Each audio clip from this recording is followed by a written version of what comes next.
Now, today we are going to discuss round robin scheduling. ये एक CP scheduling का best example है। Best example मतलब जो डेली बेस में यूज होने वाला एग्जांपल है। ओके, मतलब आप जितने भी ऑपरेटिंग सिस्टम अभी करंट में देखते हैं, जैसे विंडोज हो गया, लिनक्स हो गया, वो सब राउंड रॉबिन शेड्यूलिंग को यूज करते हैं। मतलब राउंड रॉबिन शेड्यूलिंग का प्रैक्टिकल इंप्लीमेंटेशन है वो सब। अब राउंड रॉबिन शेड्यूलिंग वर्क कैसे करता है, इसे हम एक एग्जांपल समझेंगे, लेकिन उससे पहले उसकी वर्किंग समझने के लिए हमें एक फ्लो चार्ट समझना पड़ेगा। एक बार हम दोनों को एक साथ कंपेयर करके चलेंगे, क्योंकि इसे एग्जीक्यूट कर, इस एग्जांपल को करने के लिए हमें दिमाग में ये वाला फ्लो चार्ट रखना पड़ेगा हर टाइम के लिए। तो पहले एग्जांपल में हम साथ लेके चल रहे हैं, अगली बार से हमें विजुअलाइज करना पड़ेगा कि चीजें किस तरह से काम कर रही हैं। ओके, तो पहले देख लेते हैं फ्लो चार्ट में क्या क्या है। फ्लो चार्ट में पहले न्यू प्रोसेस अराइव होता है रेडी स्टेट के अंदर। अब मान लीजिए रेडी स्टेट के अंदर एक से ज्यादा प्रोसेस है, P1 है, P2 है, P3 है। ठीक है, ये सब अब किसी ऑर्डर में अरेंज होने चाहिए। अराइव हुआ है तो क्या बोलते हैं, पहले कौन आया बाद में कौन आया, ये कैसे पता लगेगा? तो इसके लिए एक डाटा स्ट्रक्चर यूज होता है जिसका नाम है ready queue. Ready queue, ready queue, Q से आप समझ ही गए होंगे लाइन। तो ये टाइम डिपेंडेंट लाइन है। अब रेडी क्यू का मतलब जो रेडी राउंड रॉबिन है उसका क्राइटेरिया क्या है, किस क्राइटेरिया पे वो किस क्राइटेरिया को कंसर्न करता है वो, राइट? तो राउंड रॉबिन का क्राइटेरिया जो है वो है अराइवल टाइम, मींस कौन पहले आया। ओके, जैसे लाइन में होता है, जैसे मान लीजिए आप बैंक में गए हैं, जैसे नोटबंदी के टाइम सभी को बैंक में जाना पड़ा था नोट चेंज करवाने के लिए, तो वहां लाइन लगती थी ना। जो पहले लाइन में लगेगा उसे पहले अपने मनी एक्सचेंज करवाने का मौका मिलेगा। तो क्यूई एक तरह की लाइन होती है। तो सेम इसी की तरह आपका ये है, राउंड रॉबिन शेड्यूलिंग है। एक बंदा आया, ठीक है। अब वो नोटबंदी की तरह आपके पास सिर्फ 4,000 रुपए थोड़ी है एक्सचेंज कराने के लिए, आपके पास तो बहुत सारे पैसे हैं ना। क्योंकि सिर्फ 4,000 मतलब मैं एक अमाउंट मान के चलता हूं, जैसे मान लीजिए आपको 50,000 रुपए एक्सचेंज करवाने हैं या 10,000 रुपए एक्सचेंज करवाने हैं, ठीक है। 10,000 रुपए एक्सचेंज करवाने हैं नोटबंदी के टाइम पे, आपके दिन में 4,000 रुपए एक्सचेंज होते हैं, ठीक है। तो आप पहले दिन लाइन में लगे, आपके पीछे बहुत सारे बंदे लाइन में लगेंगे उसी दिन, ठीक है। लाइन इतनी लंबी हो गई कि अगले दिन तक चलेगी, ठीक है। तो आपका नंबर आया, आपके 4,000 रुपए एक्सचेंज हो गए, तो आपके पास कितने रुपए बचे? आपके पास 6,000 रुपए बच गए एक्सचेंज करवाने के लिए। उस दिन आपने करके मतलब शाम तक आपका काम खत्म हुआ, आपने देखा मतलब आपका एक्सचेंज होते होते रात हो गई। अब दोबारा फिर लाइन में लग गया कि कल सुबह मेरा दोबारा नंबर आ जाएगा। अब दोबारा यहां से निकले और दोबारा यहाँ कहीं लाइन में लग गए, ठीक है। दोबारा आप यहाँ लाइन में लग गए, उसके बाद फिर ऐसे ही चलता रहा चलता रहा चलता रहा चलता रहा। फिर आपका शाम को ही नंबर आया, मतलब जिस टाइम 8-9 बजे करीब नंबर आया, लास्ट नंबर आप ही का था, अज्यूम कर लीजिए लास्ट नंबर आप ही का था। फिर आपने 4,000 रुपए एक्सचेंज करा लिए, ठीक है। आपके पास 2,000 रुपए बच गए। आपने फिर सोचा यार मतलब कल फिर दोबारा आना ही पड़ेगा, उससे बढ़ गया है अभी लाइन में लग जाता हूं, ठीक है। आप यहां से फिर लाइन में लग गए, ठीक है। फिर आपका नंबर आया, आपने अपने बचे हुए 2,000 भी एक्सचेंज करा लिए।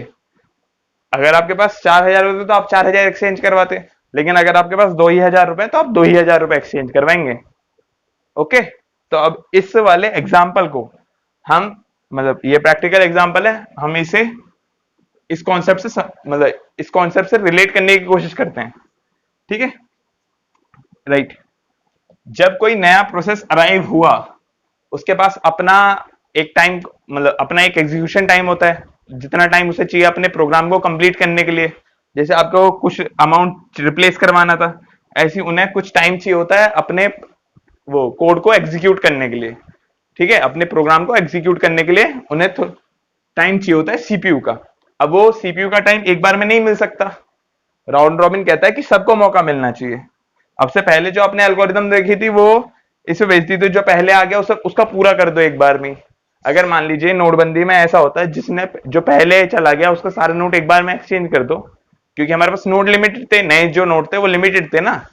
अगर मान लीजिए पहले मान लीजिए अंबानी चला गया अपने नोट एक्सचेंज करवाने, वो चला गया 400 करोड़ लेके, ठीक है। 400 करोड़ लेके चला गया है। 4 दिन में छपने वाले नोट, मान लीजिए 4 दिन में 400 करोड़ नोट, नए नोट छप सकते हैं, मतलब 400 करोड़ की वर्थ के नए नोट छप सकते थे। ठीक है, वो 4 दिन के नोट तो अंबानी जी लेके चले गए, हम और आप क्या करेंगे? क्या खत्म हो गया? क्या कर सकते हैं? कुछ नहीं कर सकते, हमें वेट करना पड़ेगा। तो वेटिंग टाइम हम पे इफेक्ट पड़ रहा था ना, पहले वाले को बड़ा चाहिए इसलिए पीछे वालों को इफेक्ट पड़ रहा था। तो इसे ही, इसी कॉन्सेप्ट को हमने पढ़ा था, जिसे हमने कन्वे इफेक्ट का नाम दिया था। ठीक है, आप इसे ऐसे रिलेट कर सकते हैं। अब मान लीजिए ये तो चलो हो गई छोटों के साथ इनजस्टिस, जिसकी छोटा छोटा अमाउंट है। अब मान लीजिए जो हमने शॉर्ट टर्म शेड्यूलिंग या शॉर्टेस्ट जॉब फर्स्ट पढ़ा था, उसमें क्या हो रहा है? मान लीजिए बहुत सारे बच्चे हैं, एक स्कूल के बहुत सारे बच्चे हैं जिन्हें अपने हजार हजार रुपए एक्सचेंज करवाने हैं, सिर्फ उनके पास 1000 रुपए हैं। ठीक है, अब आप ये सोच रहे हो छोटा काम है पहले कर देते हैं, लेकिन छोटे छोटे मान लीजिए 400 बच्चे आ गए, या 4000 बच्चे आ गए, या 4 लाख बच्चे आ गए। ठीक है, उसके पीछे एक बंदा खड़ा है जिसे अपने 2 लाख रुपए एक्सचेंज करवाने हैं। अब क्या होगा?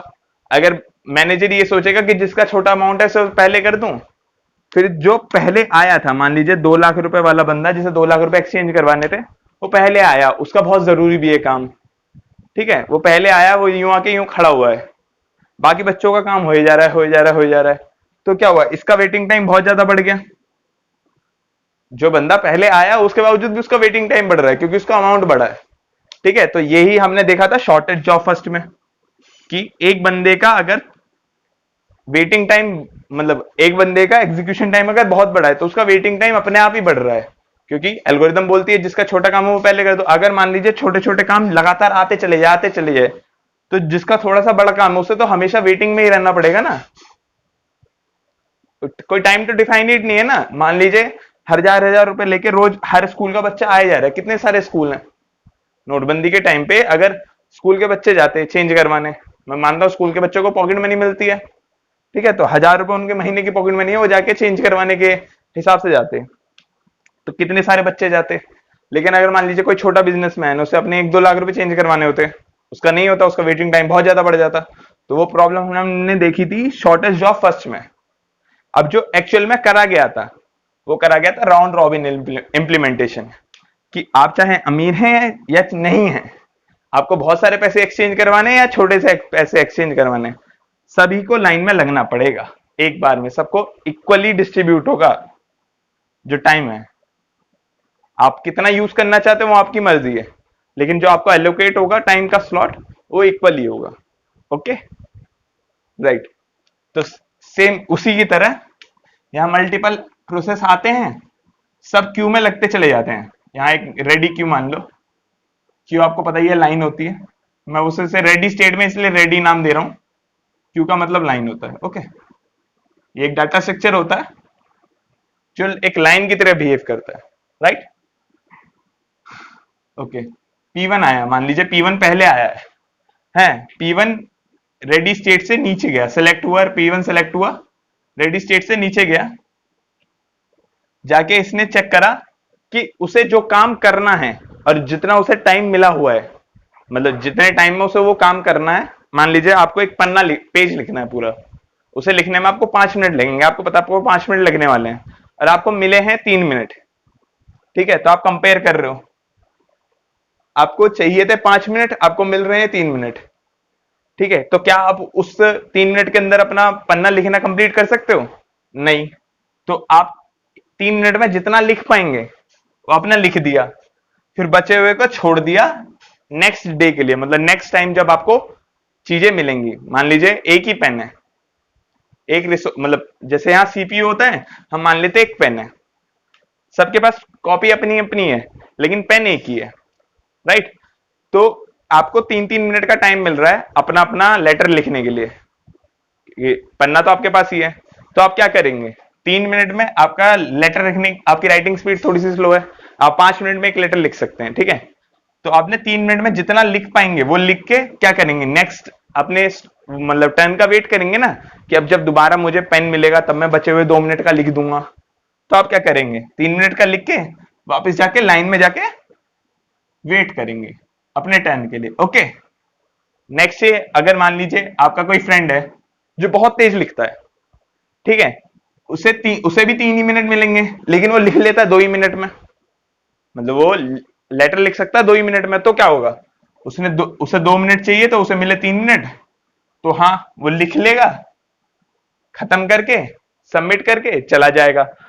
अब ये मान लीजिए उसका बचा हुआ 1 मिनट का क्या होगा, वो बाकी सब यूज कर लेंगे, मतलब टोटल टाइम स्लॉट में से उसके बचे हुए 1 मिनट को बाकी सब पे डिस्ट्रीब्यूट कर दिया जाएगा, राइट।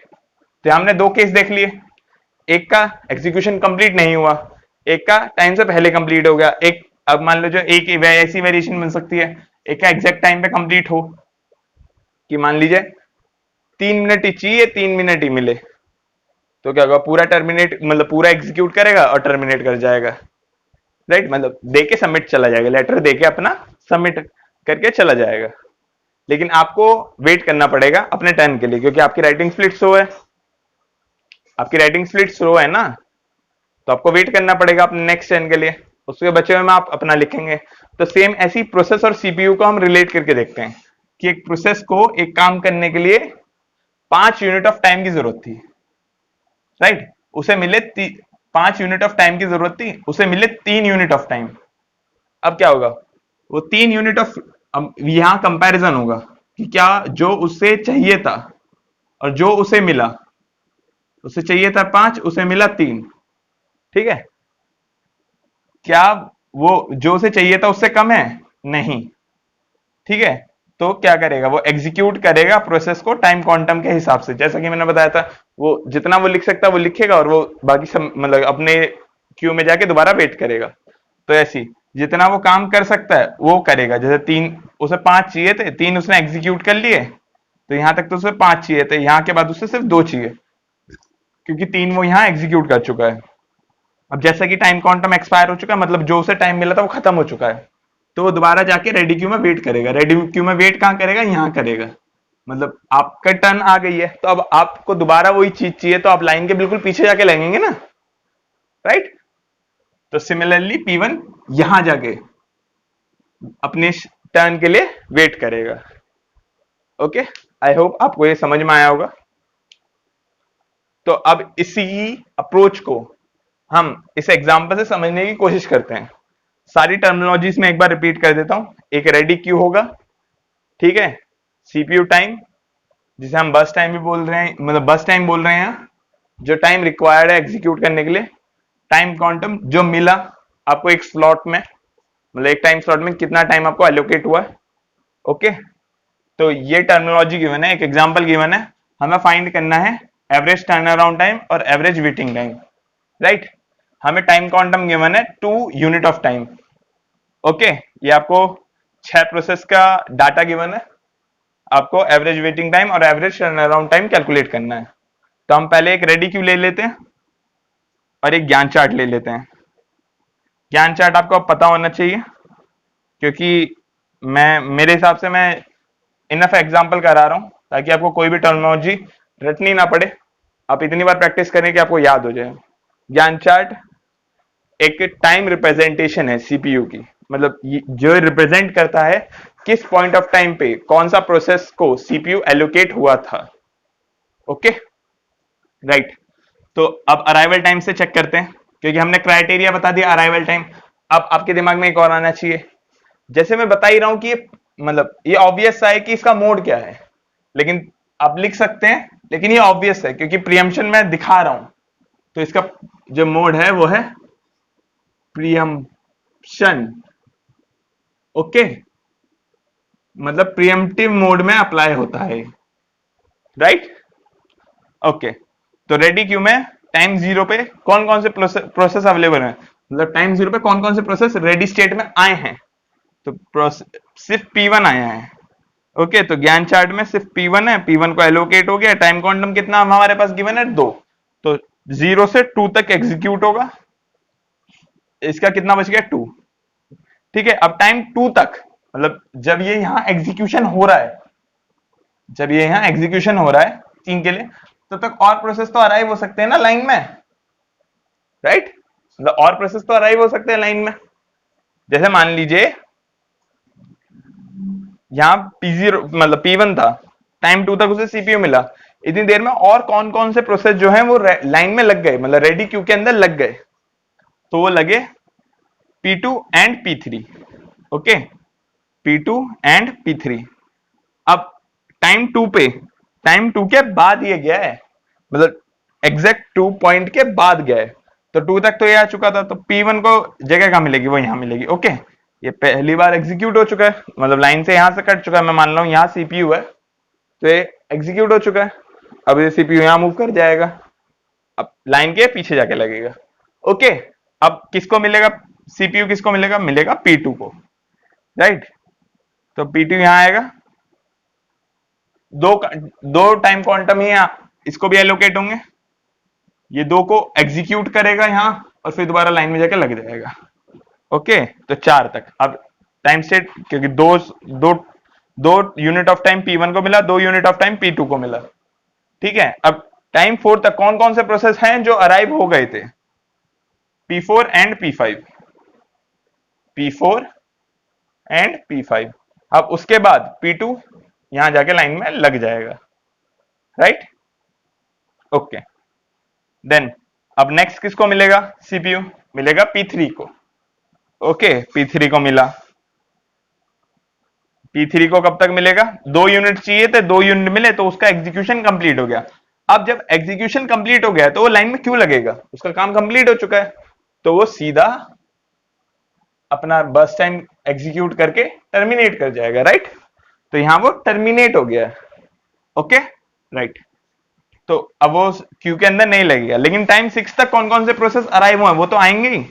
तो P6 था, बच रहा था जो, वो भी आ गया, राइट। ओके, तो अब देखेंगे P3 कंप्लीटली एग्जीक्यूट हो चुका है। अब जो CPU है वो मिलेगा दोबारा P1 को।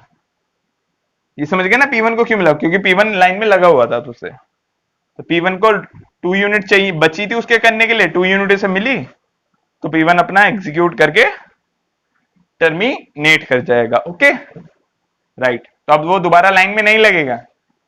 ओके, अब मिला P4 को है। अब P4 क्या है, P4 तेज लिखने वाला है। जैसे मैंने बताया था कि आपका एक फ्रेंड है जो बहुत तेज लिखता है, जो टाइम उसे एलोकेट हुआ है वो उससे पहले ही खत्म कर सकता है अपने काम को। तो P4 को 1 यूनिट चाहिए, हम उसे 1 ही देंगे और बचे हुए का बाकी पे डिस्ट्रीब्यूट कर देंगे। मतलब हम देखेंगे, अब देखो नए प्रोसेस तो अराइव होने रहे हैं, तो बार बार आपको यहां चेक करने की जरूरत नहीं है, बस आप यहां चेक कीजिए। ओके, लेकिन जब तक सारे के सारे प्रोसेस इंट्रोड्यूस ना हो जाएं रेडी क्यू में एक बार, तब तक आप दोबारा दोबारा यहां चेक करते रहिए कि कौन कौन से नए प्रोसेस हैं जो इंट्रोड्यूस हो गए हैं रेडी स्टेट में। अब जब इंट्रोड्यूस नहीं हो रहे हैं तो सिर्फ इसकी अरेंजमेंट पे ध्यान दीजिएगा कि किस प्रोसेस का बचा हुआ है वो पीछे जाना चाहिए या नहीं जाना चाहिए, राइट। ओके, तो P4 को मिला, P4 को 1 ही यूनिट चाहिए था, उसने 8 से 9 तक में अपना एग्जीक्यूशन कंप्लीट करा और वो टर्मिनेट कर गया। अब मिला P5 को, राइट। P5 को 2 यूनिट मिली, उसने अपना एग्जीक्यूशन कंप्लीट करा, मतलब 2 यूनिट के लिए 2 यूनिट का अपने बस टाइम को एग्जीक्यूट करा 2 यूनिट तक, और फिर दोबारा लाइन में जाके लग गया, राइट। अब मिला P2 को। ओके, P2 ने फिर दोबारा अपने 2 यूनिट तक अपने बस टाइम को एग्जीक्यूट करा, उसका एग्जीक्यूशन कंप्लीट नहीं हुआ तो वो दोबारा जाके लाइन में लग गया, राइट। अब मिला P6 को। ओके, P6 के साथ भी सेम हुआ, वो कंपेयर करा, उसका एग्जीक्यूशन टाइम कंप्लीट नहीं हुआ, वो फिर दोबारा लाइन में जाके लग गया। मैं यहां लिख रहा हूं, आप थोड़ी स्पेस लेके कीजिएगा P6 को, राइट। अब मिला P5 को प्रोसेस, P5 को 4 चाहिए थे, 2 से मिल गए, बचे 2 के लिए वो दोबारा लाइन में लग गया। Okay, right. अब मिला P3 को, सॉरी P2 हो गया, यहाँ P3 नहीं P2 हो गया। P2 को 1 चाहिए था, उसे 1 मिल गया, बचे हुए 1 पे क्या करेंगे हमें, मतलब हमने उसे 2 दिया, उसे 1 ही चाहिए था, तो बचे हुए 1 को बाकी प्रोसेस पे डिस्ट्रीब्यूट कर देंगे। ओके, तो P2 यहां टर्मिनेट हो चुका है, ठीक है, अब मिला P6 को एक ही चाहिए था, वो भी क्या करेगा, बचे हुए को बाकी पे बचे हुए पे डिस्ट्रीब्यूट कर देगा, राइट। 18 टू 19 P6 कंप्लीट हो गया। अब मिला P5 को दो ही चाहिए, हमने दो ही देने हैं उसे, तो 21 पे ये भी कंप्लीट कर जाएगा। ओके, अब अगर आप मेरी वीडियो फॉलो कर रहे होंगे तो आपको पता है जो ये टाइम है वो completion time of the process है, right. Last occurrence of the process is the completion time of the process. Okay, ये इसका कंप्लीशन टाइम है। ओके, और ये इसका कंप्लीशन टाइम है, ये इसका कंप्लीशन टाइम है। तो अब ये सब लिख लेते हैं हम। P5 का कंप्लीशन टाइम है 21, P6 का कंप्लीशन टाइम है 19, P2 का कंप्लीशन टाइम है 18, P5 का P4 का कंप्लीशन टाइम है आपका 9, राइट। P3 का कंप्लीशन टाइम है आपका 6, P1 का कंप्लीशन टाइम है, सॉरी, P1 का कंप्लीशन टाइम है आपका 8। Okay, right. P1 का कंप्लीशन टाइम है आपका 8, P4 का है 9, P3 का है 6, P2 का है 18, P6 का है 19, P5 का है 21। ओके, अब आपके पास टर्न अराउंड टाइम है। अब आपको टर्न अराउंड टाइम मतलब कंप्लीशन टाइम है और अराइवल टाइम है, तो आप टर्न अराउंड टाइम निकाल सकते हैं, क्योंकि आपको पता होना चाहिए TAT equals to CT minus AT। Turn around time equals to completion time minus arrival time. जितने टाइम तक प्रोसेस सिस्टम के अंदर रहा वो कब है, जब उसने खत्म करा और जब वो पहली बार आया था। उस टाइम जो बीच का टाइम है वही तो है जो जिस टाइम पे वो सिस्टम के अंदर रहा है। तो टर्न अराउंड टाइम क्या होता है, जिस टाइम पे जो आपका प्रोसेस हो सिस्टम के अंदर हो, मानी मेन मेमोरी के अंदर हो, राइट। अब वेटिंग टाइम निकालना हो तो क्या क्या क्या होना चाहिए आपके पास, टर्न अराउंड टाइम माइनस बस टाइम। जितने टाइम आप सिस्टम के अंदर थे और जितना टाइम आपको चाहिए था एग्जीक्यूशन करने के लिए, तो बचा हुआ टाइम क्या हुआ, जिस टाइम पे आपने वेट करा है अपने बज्जी आने के लिए। Okay, right. तो आपका TAT equals to CT minus AT। 8 minus 0 8, 17 minus 1 18 minus 1 17, 6 minus 2 4, 9 minus 3 6, 21 minus 4 17, 19 minus 6 13। okay, waiting time equals to turnaround time minus burst time। 8 minus 4 4, 17 minus 5 12, 4 minus 2 2, 6 minus 1 5, 17 minus 6 11, 13 minus 3 10, right.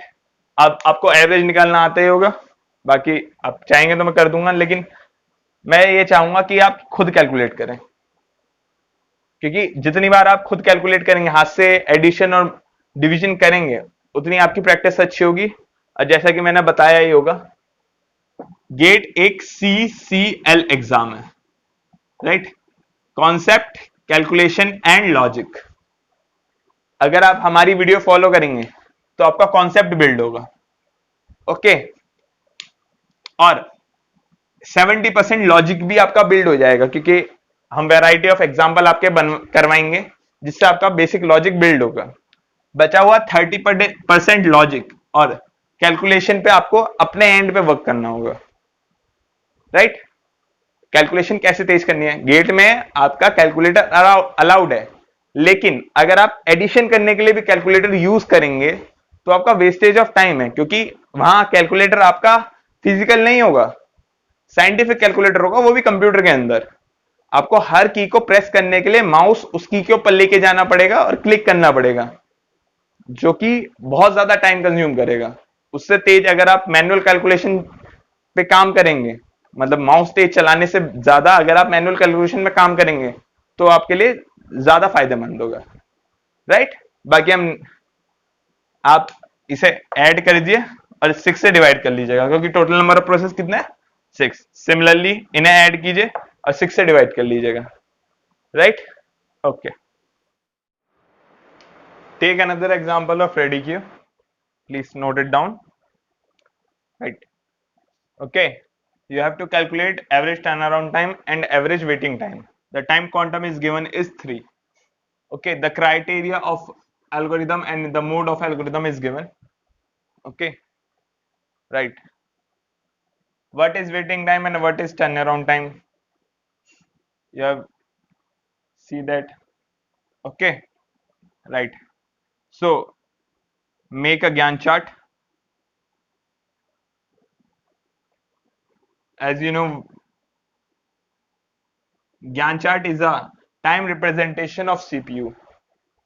Okay, which indicates on what point of time which CPU is, which process is available in the CPU, or for which process CPU is allocated on that point of time, right? Okay, अब ready queue के अंदर process कैसे arrive होंगे, आपने पिछला वाला जो flow chart है उसमें देखा होगा, सीक्वेंस के अंदर अराइव होंगे, ठीक है। आपका जो क्राइटेरिया है वो है अराइवल टाइम। ओके, तो ज्ञान चार्ट आपने ले लिया है, टाइम 0 से स्टार्ट होता है। अब देखते टाइम 0 पे कोई प्रोसेस अवेलेबल था, नहीं, तो 0 से 1 तक क्या होगा, सीपीयू जो है वो है आइडियल स्टेट में रहेगा, राइट। तो अब टाइम 1 पे कौन सा प्रोसेस अराइव हुआ, P5 अराइव हुआ, तो P5 रेडी क्यू के अंदर अराइव हो गया है। ओके, आपको P5 यहाँ आपने ज्ञान चार्ट में शो कर दिया कि हाँ P5 आया था, टाइम क्वांटम कितना है 3 है, इसे एग्जीक्यूट करने के लिए कितना टाइम चाहिए 2, तो इसे ये सिर्फ 2 को यूटिलाइज करेगा, बाकी बचे हुए को बाकी प्रोसेस पे डिस्ट्रीब्यूट कर देगा, ठीक है। अब टाइम 2 तक कौन कौन से प्रोसेस, नहीं 1 से 2, 1 से 2 3 तक, सॉरी सॉरी माय मिस्टेक, 1 से 2 3 तक। ओके, तो टाइम 3 तक कौन कौन से प्रोसेस अराइव हो चुके हैं, P4 अराइव हो चुका है, P3 अराइव हो चुका है, ठीक है। P4 अराइव हो चुका है, P3 अराइव हो चुका है। अब क्या P5 को रेडी क्यू में जाना होगा, नहीं, क्योंकि उसका एग्जीक्यूशन कंप्लीट हो चुका है, राइट। तो अब बचे, अब किस पे आएगा प्रोसेस, मतलब सीपीयू किस प्रोसेस को मिलेगा, P4 को मिलेगा। P4 P4 आया, ज्ञान चार्ट में रिप्रेजेंट हुआ 3 से 6 तक, क्योंकि हमारा टाइम क्वांटम कितना है 3, ठीक है। तो बचा हुआ टाइम कितना हो गया इसका 6। ओके, अब टाइम 6 तक कौन कौन से प्रोसेस हैं जो अराइव हो जाएंगे हमारे किस में, रेडी क्यू में। ओके, Q3 था, टाइम 6 तक कौन कौन से हो गए, P6 हो गया, P4 P2 हो गया, P1 हो गया। अब अराइविंग मतलब ये सब आ तो गए, लेकिन किस सीक्वेंस में लगे होंगे लाइन में, अराइवल टाइम के हिसाब से। ओके, तो सबसे पहले कौन सा अराइव हुआ था इनमें से, P6 P2 और P1 में से सबसे पहले अराइव हुआ था आपका P2, ठीक है। उसके बाद कौन सा अराइव होता, P1 अराइव होता, उसके बाद हुआ था P6, ठीक है। इसके एंड में जाके लगेगा आपका P4, क्योंकि P4 का एग्जीक्यूशन अभी कंप्लीट नहीं हुआ है।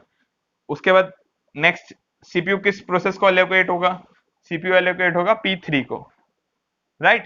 P3 का एग्जीक्यूशन टाइम कितना है 7 है, तो वो 3 यूनिट ऑफ टाइम एग्जीक्यूट करेगा अपने बस टाइम में से, और फिर दोबारा रेडी क्यू के अंदर जाके वेट करेगा, क्योंकि देखिए आपके सारे प्रोसेस अराइव हो चुके हैं।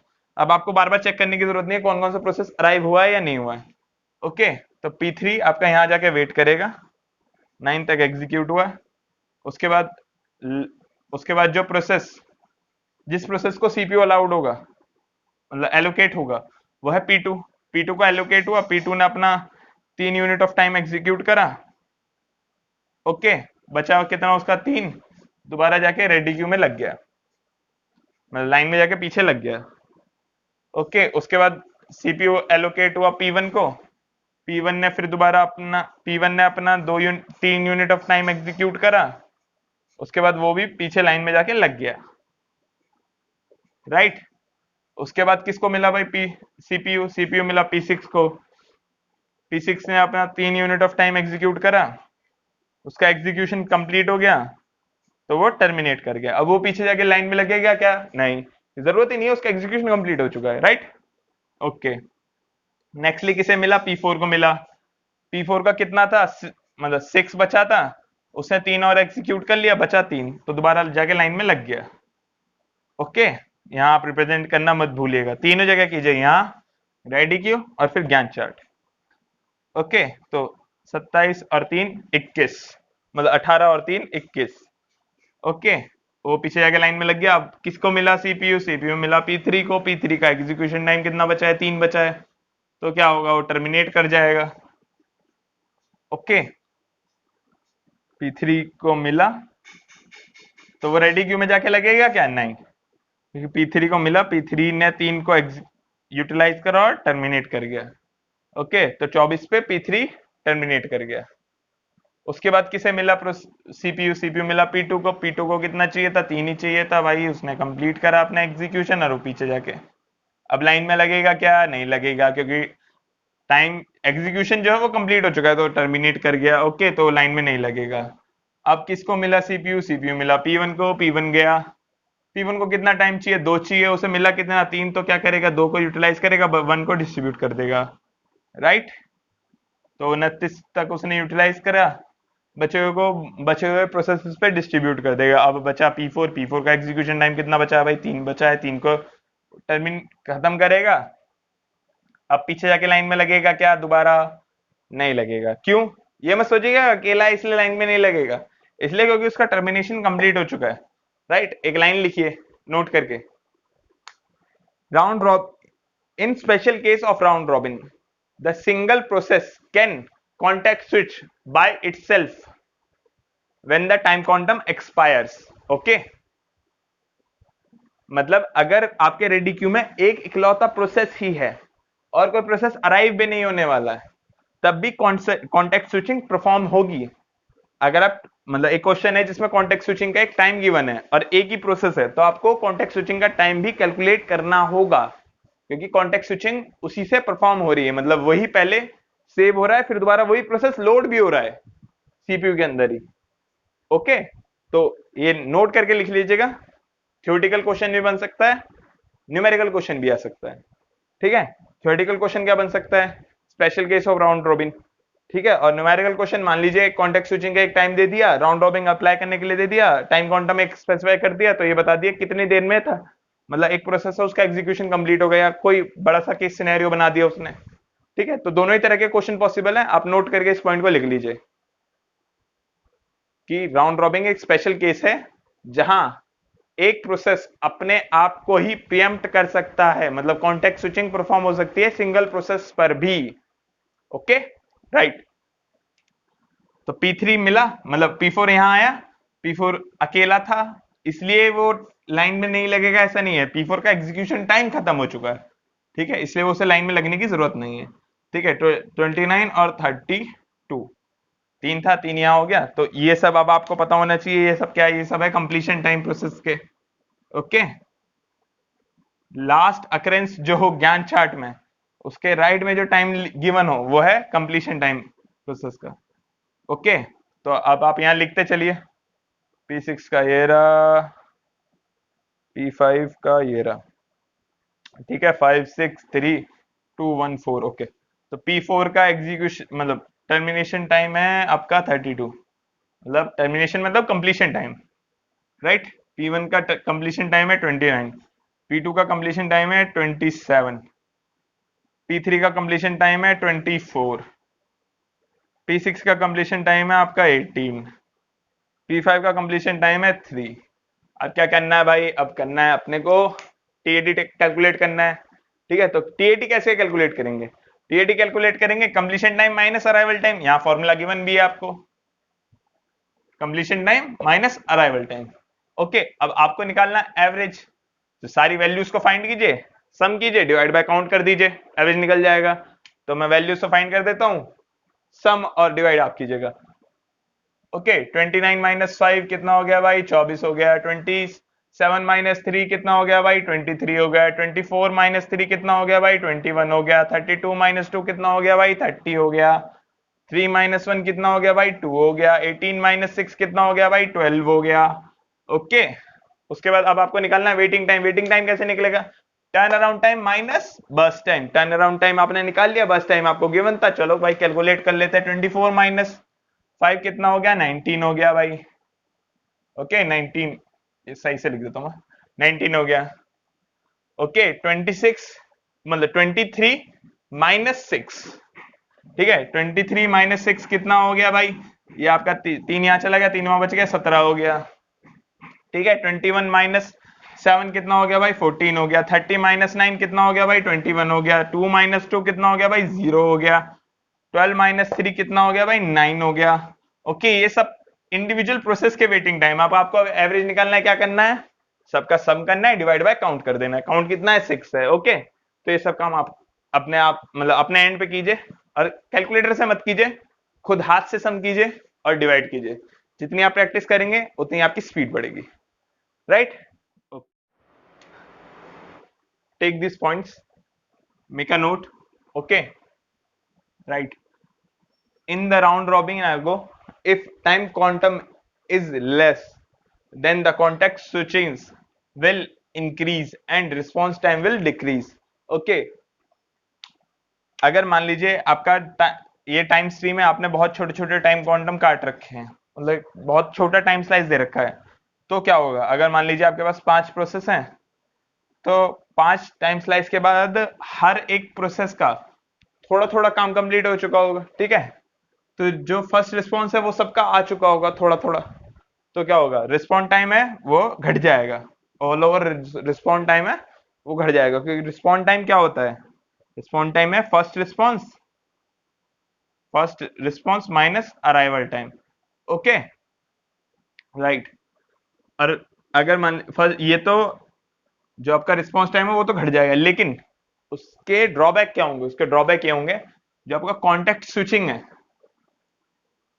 कॉन्टेक्स्ट स्विच क्या होता है आपको पता होगा, लोड करना एक प्रोसेस के कंटेंट को और सेव करना, मतलब जो एग्जिस्टिंग है उसके कंटेंट आपने पहले सेव करे और नहीं किया उसमें लोड कर दिए, ठीक है। इस प्रोसेस को हम क्या बोलते हैं, इस प्रोसेस को हम बोलते हैं कॉन्टेक्स्ट स्विचिंग, राइट, ठीक है।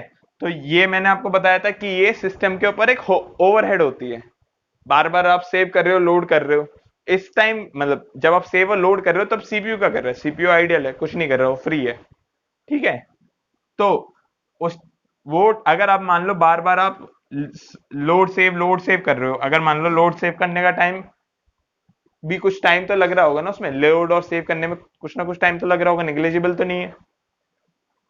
तो अगर आप बार बार लोड सेव कर रहे हो और एक लॉन्ग ड्यूरेशन के टाइम में, मतलब बहुत बड़ा टाइम है, थोड़ी थोड़ी देर में आप लोड और सेव कर रहे हो, तो ऑल ओवर द टाइम जो आपका कॉन्टेक्स्ट स्विचिंग टाइम है, मतलब जो लोड सेव करने में पूरे टाइम के अंदर वो बढ़ जाएगा, तो ओवरहेड बढ़ जाएगी, तो क्या होगा, थ्रूपुट जो है वो डिक्रीज हो जाएगा, right.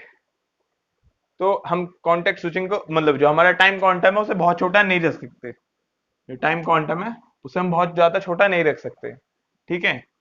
if the time quantum is larger then the context switches will decrease but the response time will be very मतलब drastically increase, okay, will be more or drastically increases, how, because if the time quantum is very large, okay, then the process at nth place it has to wait a large time quantum into n minus 1, and the large time quantum will be anything like 10 unit of time, and n can be 9 मान लीजिए, ठीक है। Ninth place पे एक process है जो wait कर रहा है टाइम क्वांटम का, मतलब सीपीयू के लिए, तो क्या होगा, उसे 80 यूनिट ऑफ टाइम तक वेट करना होगा, लेकिन अगर आप इसे 1 कर देंगे तो उसे कितने यूनिट ऑफ टाइम वेट करना होगा, 8 यूनिट ऑफ टाइम, ठीक है। तो क्या होगा, एकदम ही बहुत ज्यादा बढ़ गया ना, तो हम बहुत ज्यादा बड़ा भी नहीं रख सकते, क्योंकि इससे क्या होगा, जो रिस्पॉन्स टाइम है वो बहुत ही ज्यादा बढ़ जाएगा किसी किसी प्रोसेस का, ठीक है। तो उससे क्या लगेगा यूजर को क्या इल्यूजन क्रिएट होगा कि वो तो एग्जीक्यूट ही नहीं हो रहा, वो तो हॉल्ट चला गया, हैंग हो गया वो सॉफ्टवेयर। मान लो आपने एक बार में 3-4 एप्लीकेशन वर्किंग पे डाल दी है, ठीक है, कुछ कुछ टाइम पे।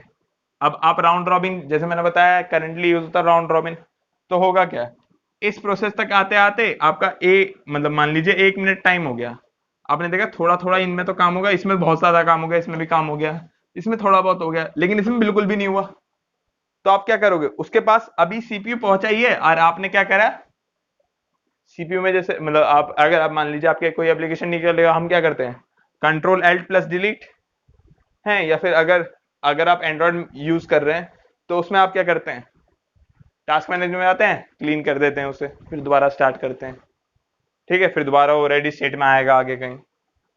तो ये सब चीजें ध्यान में रखते हुए हमें टाइम क्वांटम को डिसाइड करना होता है, तो ना तो आप टाइम क्वांटम को बहुत ज्यादा बड़ा रख सकते हैं ना बहुत ज्यादा छोटा रख सकते हैं, ठीक है।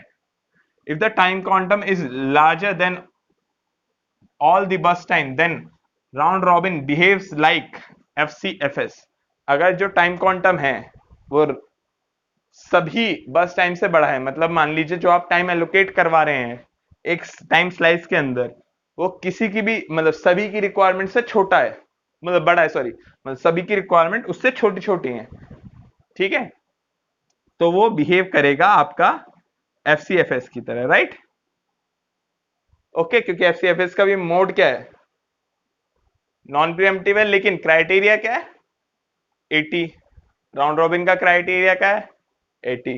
ओके, तो मेनली जो पॉइंट है मैं एक बार बाद में बोल दूंगा, आप ये वाला पॉइंट मैंने पिछली क्लास में बोल दिया था, एक बार रिपीट कर रहा हूं, लिख लीजिएगा।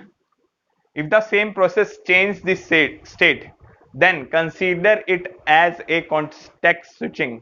ओके, अगर मान लीजिए एक ही प्रोसेस आपके रेडी क्यू में, ठीक है, ये आपके रेडी क्यू है, एक ही प्रोसेस है, तब भी उसका यहां से मतलब एक बार एग्जीक्यूट करना है और फिर दोबारा उसे सीपीयू मिलने में वो कंटिन्यू वे में नहीं मिलेगा उसे, क्योंकि यहाँ कॉन्टेक्स्ट स्विचिंग परफॉर्म हो रही होगी। तो राउंड रॉबिन एक स्पेशल केस है जहां सिंगल प्रोसेस पे भी कॉन्टेक्स्ट स्विचिंग परफॉर्म होती है, राइट। ओके, तो इसमें मेन पॉइंट क्या ध्यान रखना था कि टाइम क्वांटम ना तो आप बहुत ज्यादा बड़ा ले सकते हैं ना बहुत ज्यादा छोटा ले सकते हैं, और राउंड रॉबिन एक स्पेशल केस है जिसके अंदर सिंगल प्रोसेस में भी कॉन्टेक्स्ट स्विचिंग हो सकती है, right. Please take this question, okay, note it down and try yourself first, right? Okay, then consider n processes sharing the CPU in round robin algorithm.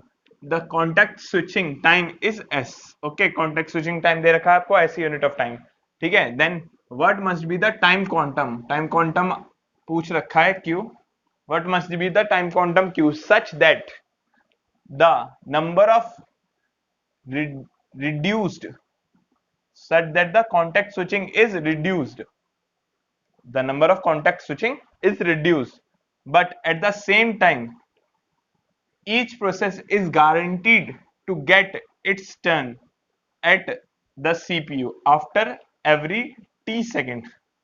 Okay, हर t second के बाद जो मतलब process है उसका चांस दोबारा उसे मिलना चाहिए, ठीक है। और आपको टाइम क्वांटम को इस तरीके से सेट करना है ताकि जो कॉन्टेक्स्ट स्विचिंग टाइम है वो भी कम हो जाए, और हर कुछ टाइम मतलब एक सर्टेन टाइम के बाद आप अश्योर कर सको एक प्रोसेस को कि इतने टाइम के बाद आपके लिए सीपीयू प्रोवाइड कराया ही जाएगा। ओके, तो ये केस सिनेरियो गिवन है, तो आपको टाइम क्वांटम पूछ रखा है, ठीक है, आपके पास ये ऑप्शन है। ओके, चलिए इसे सॉल्व करते हैं। तो सॉल्यूशन, ठीक है, एक केस सिनेरियो मान लीजिए, यहाँ आपके प्रोसेसेस हैं, यहाँ आपका कॉन्टेक्स्ट स्विचिंग टाइम है, मतलब ये एस दे रखा है ना, कॉन्टेक्स्ट स्विचिंग टाइम एस दे रखा है, ठीक है। तो इस क्वेश्चन को मतलब समझने के लिए हम एक n की वैल्यू अज्यूम कर लेते हैं। तो let n equals to 4। Okay, मतलब आपने अज्यूम करा है n 4 है, ठीक है। तो p1 p2 p3 ये 5 भी अज्यूम कर सकते हैं, कोई फर्क नहीं पड़ता उससे, ठीक है। p3 p4 p5। ओके, इसके बाद क्या होगा, फिर p1 को मिलेगा, राइट, फिर p2 को मिलेगा, राइट। ओके, तो अब आपको क्या इंश्योर करना है, जो ये टाइम है वो क्या है q q q q है, और ये क्या टाइम है, जो ये टाइम है वो है s, ठीक है, s s s s। अब ये कब खत्म हुआ है, प्रोसेस कब खत्म हुआ है, प्रोसेस खत्म हुआ है आपका p1 कब खत्म हुआ है, या मान लीजिए कुछ टाइम है, तो इस पॉइंट ऑफ टाइम पे खत्म हुआ, और उसे नेक्स्ट टाइम कब मिल रहा है, इस पॉइंट ऑफ टाइम पे। तो ये टोटल टाइम कितना है, ये आपका t है, क्योंकि ये गारंटी है आपको t सेकंड के बाद आपका वो मिलेगा ही मिलेगा, ठीक है। तो t इक्वल्स टू, t क्या है, s इंटू s, 1 2 3 4 5, तो s इंटू n, क्योंकि हमने n की वैल्यू 5 मान रखी है, क्योंकि s तो आपका n टाइम्स ही होगा, क्योंकि आपको यहाँ प्रीएम्प्ट करा गया और अगली बार जब तक आपका चांस आ रहा है ये आपका काउंट हो गया है। मतलब आपके प्रीएम्पशन के बाद जो ये कॉन्टेक्स्ट स्विचिंग हुई है ये काउंट हुई है और आपसे पहले तक काउंट होगी, मतलब नेक्स्ट चांस जो आपका आएगा उससे पहले तक काउंट होगी, तो ये टोटल n ही होगी।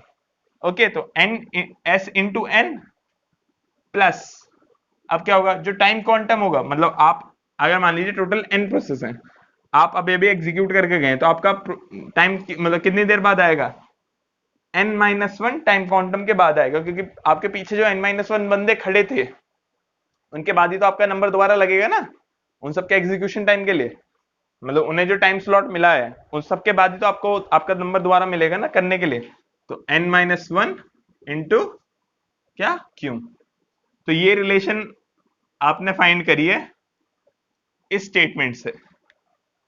ओके, अब इसके थ्रू आप Q को फाइंड कर सकते हैं। ठीक है, तो कुछ नहीं करना है, इसे इधर भेज दीजिए और इसे डिवाइड में भेज दीजिए, तो ये क्या होगा, t minus S N divide by ये n-1 मल्टीप्लाई में उधर डिवाइड में चला गया n-1। तो ऑप्शन मैच कीजिए अब, ये ऑप्शन ए रॉन्ग है, ऑप्शन बी रॉन्ग है क्योंकि यहाँ माइनस में हो गया, यहाँ प्लस में है, ऑप्शन सी राइट है, ऑप्शन डी रॉन्ग है क्योंकि यहाँ n-1 होगा, n+1 नहीं हो सकता, और यहाँ प्लस कहाँ से आ गया। ठीक है, तो option C is the right answer.